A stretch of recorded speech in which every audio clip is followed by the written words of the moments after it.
State bank of India ವತಿಯಿಂದ probationary officer ನೇಮಕಾತಿ 2025ಕ್ಕೆ ಅರ್ಜಿಗಳನ್ನು ಕರೆದಿದ್ದಾರೆ. ಒಟ್ಟು ಹುದ್ದೆಗಳು 541 ಹುದ್ದೆಗಳಿಗೆ ಇಲ್ಲಿ ನೇಮಕಾತಿ ನಡೀತಾ ಇದೆ.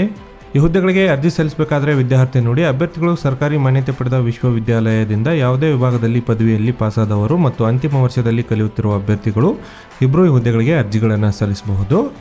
ವಯೋಮಿತಿ ನೋಡೋದಾದರೆ 1/4/2025 ಪ್ರಕಾರ ಕನಿಷ್ಠ 21 ವರ್ಷ ಮತ್ತು ಗರಿಷ್ಠ 30 ವರ್ಷದ ಒಳಗಿನ ಅಭ್ಯರ್ಥಿಗಳು ಅರ್ಜಿಗಳನ್ನು ಸಲ್ಲಿಸಬಹುದು.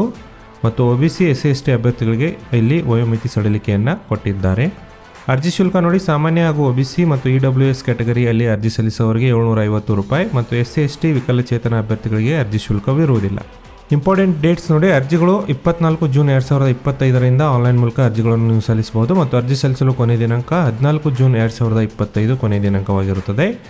ಈ ಹುದ್ದೆಗಳಿಗೆ ಅರ್ಜಿ ಸಲ್ಲಿಸಲು ನಮ್ಮ ವಾಟ್ಸಪ್ ನಂಬರ್ಗೆ ಡಾಕ್ಯುಮೆಂಟ್ಗಳನ್ನು ಶೇರ್ ಮಾಡಿ ಡೈರೆಕ್ಟಾಗಿ ನೀವು ಅರ್ಜಿಗಳನ್ನು ಸಲ್ಲಿಸಬಹುದು. ಈ ಹುದ್ದೆಗಳಿಗೆ ಅರ್ಜಿ ಸಲ್ಲಿಸಲು ಒಂದು ಡಾಕ್ಯುಮೆಂಟ್ಗಳು ನೋಡಿ, SLC marks card, degree marks card, Aadhaar card ಮತ್ತು SC/ST ಕ್ಯಾಟಗರಿ ಅಭ್ಯರ್ಥಿಗಳಿಗೆ ಒಂದು ಕಾಸ್ಟ್ ಸರ್ಟಿಫಿಕೇಟು, ಅಭ್ಯರ್ಥಿಯ ಒಂದು ಪಾಸ್ಪೋರ್ಟ್ ಸೈಜಿನ ಫೋಟೋ ಮತ್ತು ಸಿಗ್ನೇಚರ್ಗಳನ್ನು ಇಲ್ಲಿ ನೀವು ಅಪ್ಲೋಡ್ ಮಾಡಬೇಕಾಗುತ್ತದೆ. ವೀಕ್ಷಕರೇ, ಈ ತರಹದ ಉದ್ಯೋಗ ಮಾಹಿತಿ ಪಡೆಯಲು ಈಗಲೇ ನಮ್ಮ ಚಾನೆಲ್ಗೆ ಸಬ್ಸ್ಕ್ರೈಬ್ ಆಗಿ ಮತ್ತು ಈ ವಿಡಿಯೋನ ನಿಮ್ಮ ಸ್ನೇಹಿತರೊಂದಿಗೆ ಶೇರ್ ಮಾಡೋದನ್ನು ಮರೆಯಬೇಡಿ.